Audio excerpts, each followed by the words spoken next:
All right, I'm back again with some new releases. The links and timestamps for each of the books will be down in the description, as well as a link to sign up if you're an author and want to put your book in front of me. Never guarantees that you'll be featured, but it does up your chances of me knowing that your book is available. Anyway, let's go ahead and get into the picks for this week. Atalanta by Jennifer Saint comes in at 304 pages.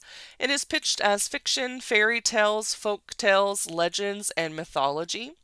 From the beloved best-selling author of Electra and Ariadne, a reimagining of the myth of Atalanta, a fierce huntress raised by bears and the only woman in the world's most famous band of heroes, the Argonauts. Princess, warrior, lover, hero.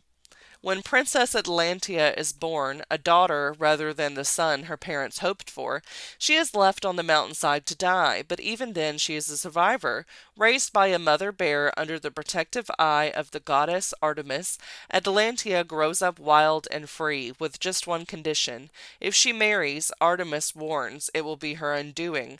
Although she loves her beautiful forest home, Atlantia yearns for adventure.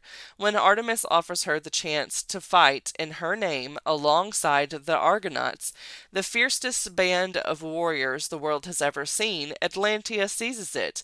The Argonauts' quest for the Golden Fleece is filled with impossible challenges, but Atlantia proves herself equal to the men she fights alongside. As she is swept into a passionate affair in defiance of Artemis's warning, she begins to question the goddess's true intentions. Can Atlantia carve out her own legendary place in a world of men while staying true to her heart? Full of joy, passion, and adventure, Atalantia is the story of a woman who refuses to be contained. Jennifer Saint places Atalantia in the pantheon of the greatest heroes in Greek mythology, where she belongs. Beauty Reborn by Elizabeth Lowham comes in at 208 pages and is pitched as young adult fiction fantasy. Fantasy and reality collide in this retelling of Beauty and the Beast about a young woman's heroic quest to save herself.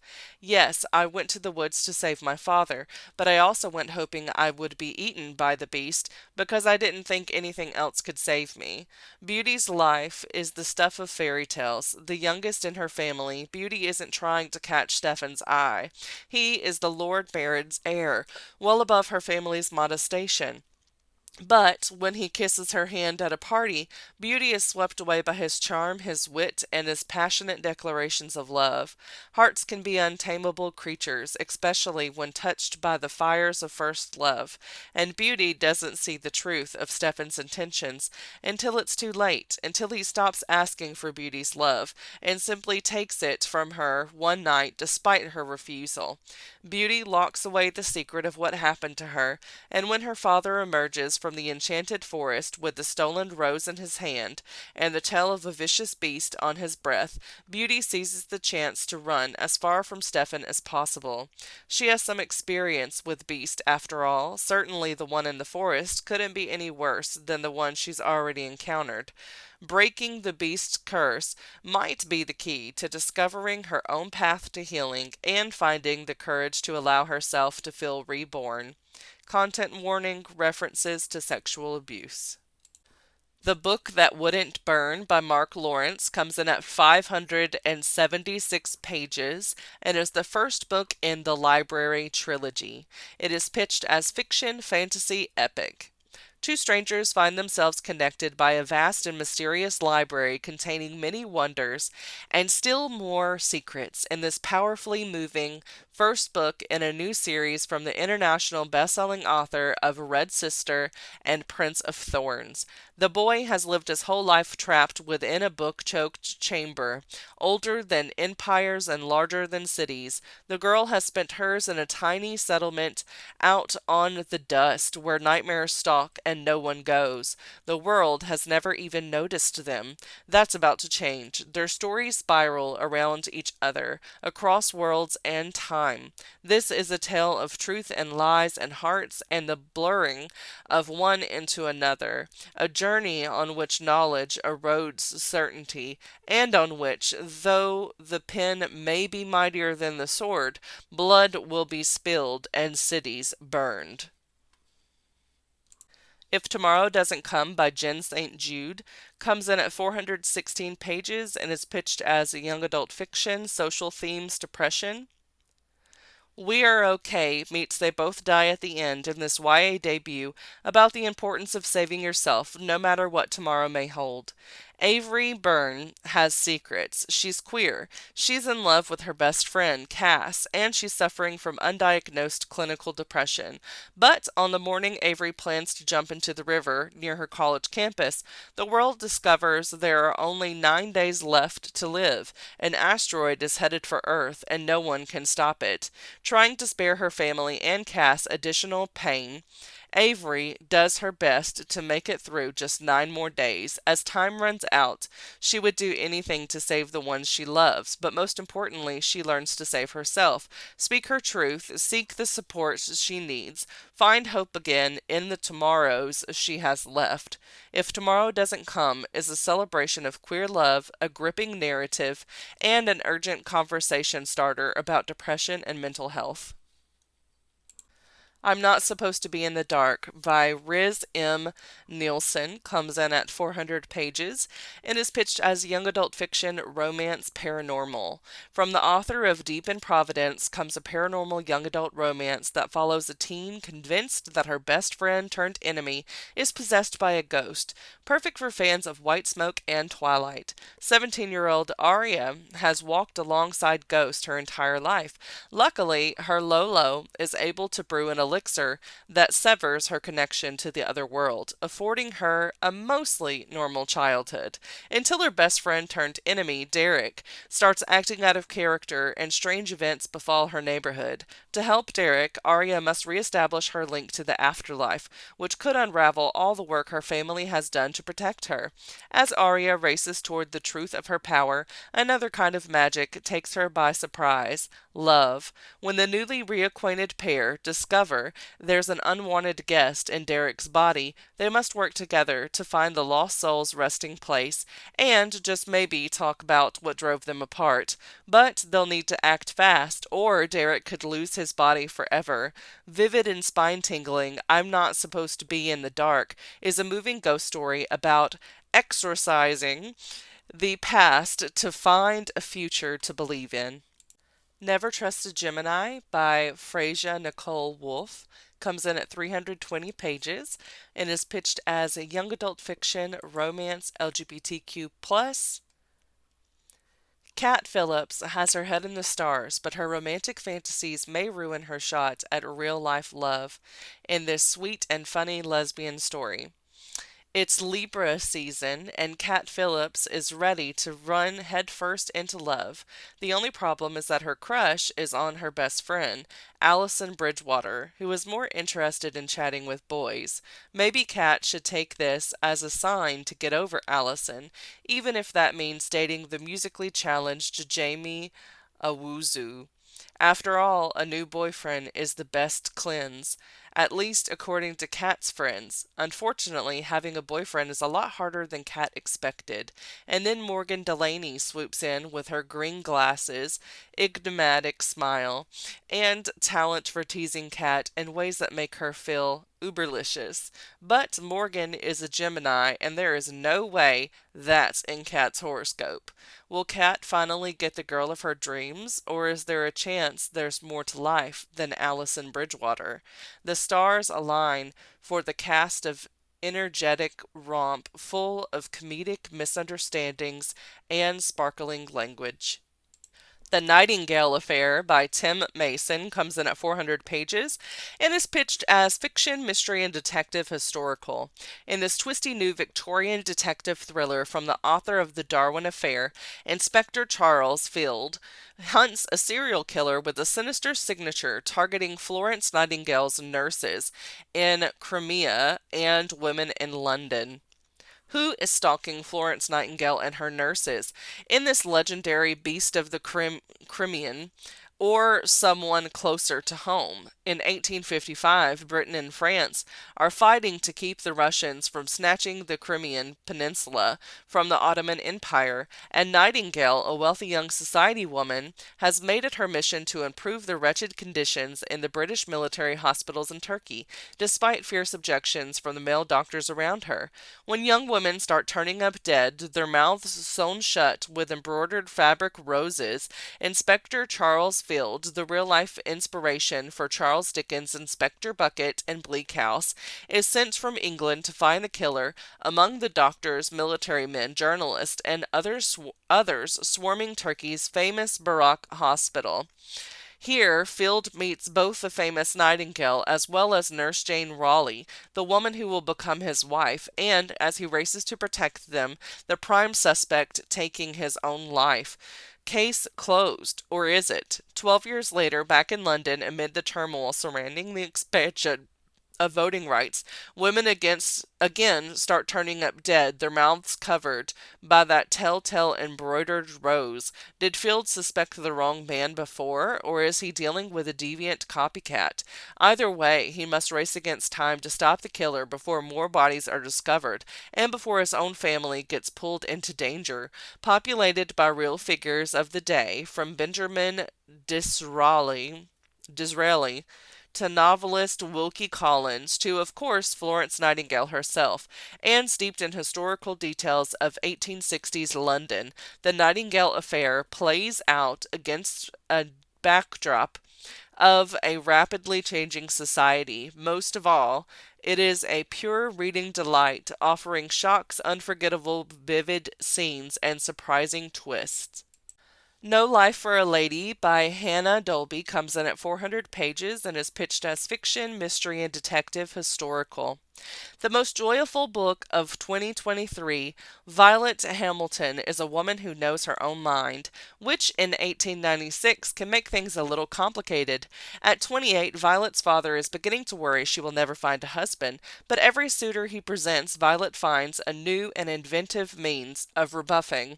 Because Violet does not want to marry, she wants to work and make her own way in the world. But more than anything, she wants to find her mother Lily, who disappeared from Hastings Pier 10 years earlier.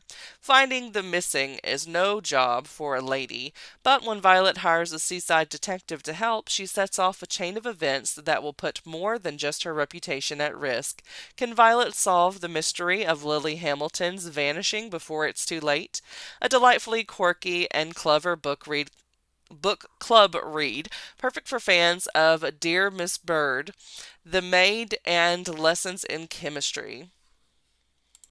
Only This Beautiful Moment by Abdi Nazemian comes in at 400 pages and is pitched as a young adult fiction LGBTQ. From the Stonewall Honor-winning author of Like a Love Story comes a sweeping story of three generations of boys in the same Iranian family, examining the intersection of American, Iranian, and queer identity at the end of different decades. 2019, Maud, short for Mahmoud, is an out gay teen living in Los Angeles with his distant father, Saeed. When Maud gets the news that his grandfather in Iran is dying, he accompanies his dad to Tehran, where the revelation of family secrets will force Maud into a new understanding of his history, his culture, and himself. 1978. Saeed is an engineering student with a promising future ahead of him in Tehran. But when his parents discover his involvement in the country's burgeoning revolution, they send him to safety in America, a country Saeed despises, and even worse, he's forced to live with the American grandmother he never knew existed. 1939, Bobby, the son of a calculating Hollywood stage mother, lands a coveted MGM studio contract, but the fairy tale world of glamour he's thrust into has its dark side. Set against the backdrop of Tehran and Los Angeles in three different eras, this sweeping tale of intergenerational trauma and love is an ode to the fragile bonds of family, the hidden secrets of history, and all the beautiful moments that make us who we are today.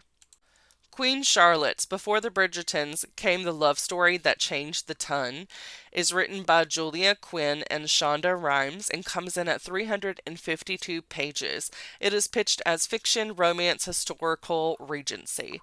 I will say that this book also has a whole show dedicated to it that's a spinoff about Queen Charlotte and her husband, King George, and it is so good. I've been binging it since last night, and I am already probably like at the last episode of the season. Yeah, I just checked. I'm on episode 5 and it's 6 episodes. I'm thinking it's going to be like a limited series on Netflix, but it is so stinking good. So, yeah, this book is going to be awesome as well. So now I'm going to tell you about it. From #1 New York Times bestselling author Julia Quinn and television pioneer Shonda Rhimes comes a powerful and romantic novel of Bridgerton's Queen Charlotte and King George III's great love story and how it sparked a social shift. Inspired by the original series, Queen Charlotte, A Bridgerton Story, created by Shondaland for Netflix.